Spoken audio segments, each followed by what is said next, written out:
Hello बच्चों, कैसे हैं आप लोग। उम्मीद करता हूँ आप लोग अच्छे होंगे। क्लास 7 बिहार बोर्ड हिंदी की पुस्तक बसंत भाग दूसरा, जिसमें अध्याय हमारा 10 है, खान पान की बदलती तस्वीर। तो इस चैप्टर के सारे प्रश्नों को हम हल करेंगे। खान पान की संस्कृति में आधुनिक युग और पश्चिमी सभ्यता यानी पश्चात सभ्यता का प्रभाव का उल्लेख करते हुए लेखक श्री प्रयाग शुक्ल ने इस निबंध को भारतीय खान पान के परिवर्तन को दर्शाया है। जो पिछले वर्षों में खान पान की संस्कृति में कई बदलाव आए, जो देश को एकीकृत किया यानी एक किया और विभिन्न लोगों को विभिन्न व्यंजनों का आनंद लेने का मौका दिया। तो चलिए हम इसके सारे प्रश्नों को हल करते हैं। प्रश्न अभ्यास निबंध से खान पान की मिश्रित संस्कृति से लेखक का क्या मतलब है, अपने घर के उदाहरण देकर इसकी व्याख्या करें। तो सबसे पहले बताना है खान पान की मिश्रित संस्कृति जो लेखक ने बताया है इसका क्या मतलब है, और इसका एग्जाम्पल अपने घर के जो व्यंजक होते हैं, जो खान पान होता है, उसका हमें व्याख्या में शामिल करना है। बिल्कुल आसान प्रश्न है। हम इसका उत्तर ऐसे करेंगे, खान पान की मिश्रित संस्कृति से लेखक का मतलब यह है कि आज के समय में हमारे खान पान में कई तरह के व्यंजन शामिल हो गए हैं, जो अलग अलग प्रांतों मतलब देश के विभिन्न राज्यों, ठीक है, और पश्चिमी प्रांतों और देशों से यानी विदेशी कल्चर से, पश्चात सभ्यता संस्कृति से आते हैं। इसका उदाहरण है, देखिए यहाँ पे एग्जांपल हम ले लेते हैं। एक ही घर में उत्तर भारत की जो व्यंजन है दाल रोटी या रोटी दाल के साथ साथ दक्षिण भारतीय इडली सांभर और विदेशी बर्गर नूडल्स भी खाए जाते हैं, ठीक है। यानी एक ही घर में विभिन्न प्रांतों के साथ साथ जो पश्चात जो खान पान है वो भी शामिल हो गए, जिनमें बर्गर और नूडल आते हैं, ये विदेशी हैं। बात समझ में आ गई। तो इसी को बोलते हैं मिश्रित संस्कृति, खान पान की विविधता, ठीक है। इसका उत्तर हमारा हो गया। देखिए आगे बढ़ते हुए दूसरा सवाल क्या है, खान पान में बदलाव के कौन से फायदे हैं, फिर लेखक इस बदलाव को लेकर चिंतित क्यों है। देखिए इसका उत्तर हम लिखेंगे, खान पान में बदलाव के फायदे यह है कि यह विविधता मतलब होता है तरह तरह के, ठीक है, तरह तरह के विभिन्न प्रकार के एक साथ हो, और स्वाद में वृद्धि लाता है। विविधता भी होता है और स्वाद में भी वृद्धि लाता है, विभिन्न संस्कृतियों के परिचय कराता है और कुछ मामलों में समय भी बचाता है, जैसे नूडल्स काफ़ी कम समय में तैयार हो जाते हैं। लेखक इसलिए चिंतित है, अब देखिए लेखक की चिंता का कारण हमें बताना है।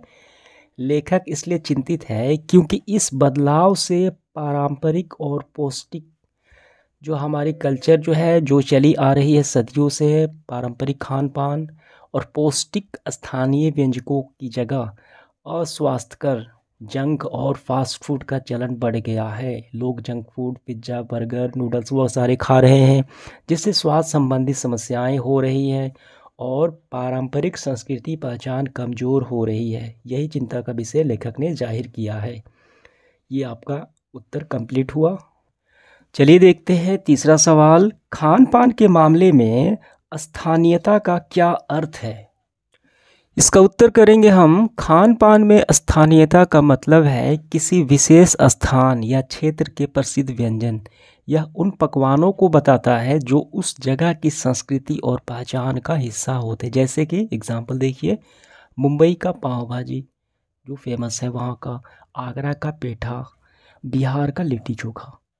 बात समझ में आ गई। तो इसको बोलते हैं खान पान की स्थानीयता। अब इसके बाद हम देखते हैं निबंध से आगे के सवाल। पहला है, घर में बातचीत करके पता कीजिए कि आपके घर में क्या चीज़ें पकती हैं और क्या चीज़ें बनी बनाई बाज़ार से आती हैं, ठीक है। क्या घर में बनता है, क्या हम बाहर से लाते हैं खाने वाले पदार्थ। इनमें से बाज़ार से आने वाली कौन सी चीज़ें आपके माँ पिताजी बचपन में घर में बनाती थी, वो भी हमें बताना है। देखिए इसका उत्तर हम लिखेंगे, मैं सबसे पहले अपनी जगह का नाम बताना है। मैं बिहार का रहने वाला हूँ या रहने वाली हूँ। हमारे घर में काफ़ी चीज़ें पकाई जाती है, जैसे दाल, रोटी, सब्जी, हलवा, खीर, पूड़ी, चावल इत्यादि, ठीक है। ये घर में बनाई जाती है। बाजार से समोसे, कचौड़ी, जलेबी, बर्फ़ी, आइसक्रीम इत्यादि हम लाते हैं। घर में बनने वाले, बाजार से आने वाले।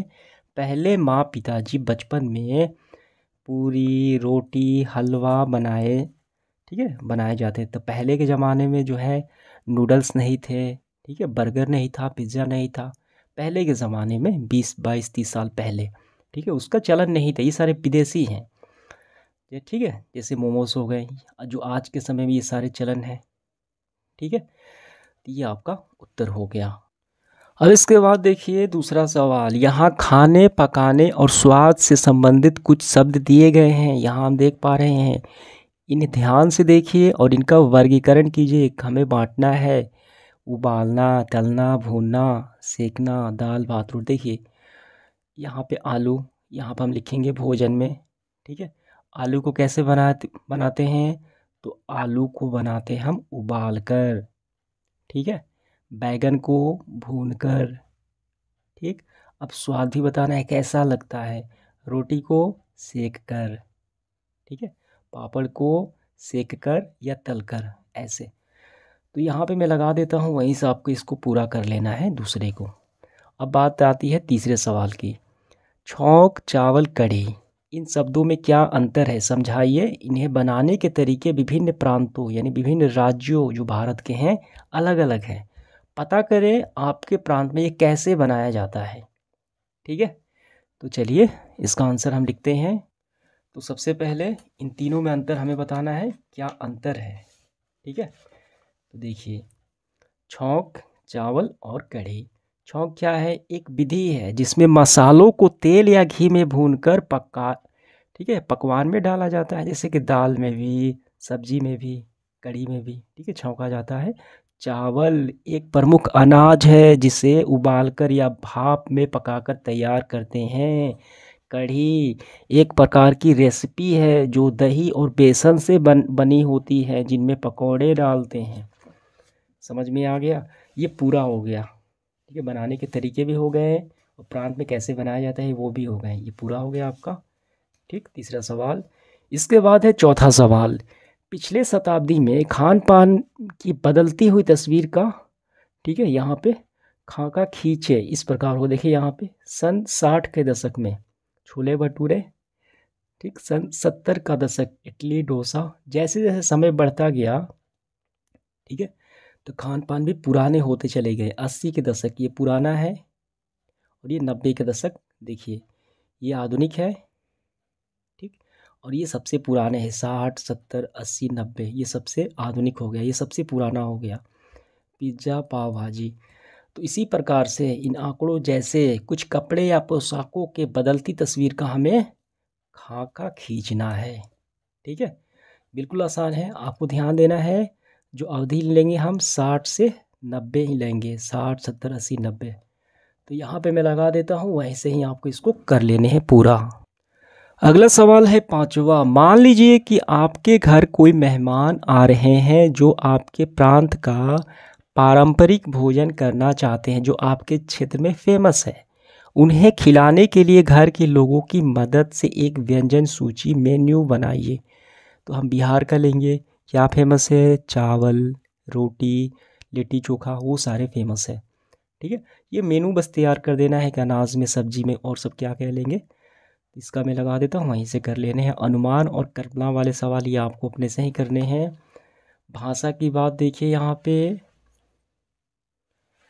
खान पान शब्द जो है, खान और पान दो शब्दों से मिलके ये बना है। खान पान शब्द में और छिपा हुआ है। जिन शब्दों को योग में और अथवा हो उसे योजक शब्द छिपे हों, द्वंद्व समास बोलते हैं उसको। नीचे द्वंद्व समास यहाँ पे एग्जाम्पल दिए गए हैं, तो इसका हमें वाक्य तैयार कर देना है इनसे, ठीक है। आपको ऐसे कर लेने हैं। अब इसके बाद कई बार एक शब्द सुनने या पढ़ने पर कोई और शब्द याद आ जाता है। आइए इन शब्दों को ऐसी कड़ी बनाएं। जैसे कि इडली की बात करें तो ये दक्षिण भारत का ये, ठीक है, प्रमुख पकवान है। केरल का ओणम ये त्यौहार है, ठीक है। छुट्टी काम देखिए आता है तो आराम आ जाता है, ठीक है। तो उसी तरीके से और भी यहाँ पे लिखना है हमें, ठीक, जो उससे संबंधित हो। यहाँ पे आपको कर लेने हैं और ये सेशन हमारा समाप्त हुआ। धन्यवाद।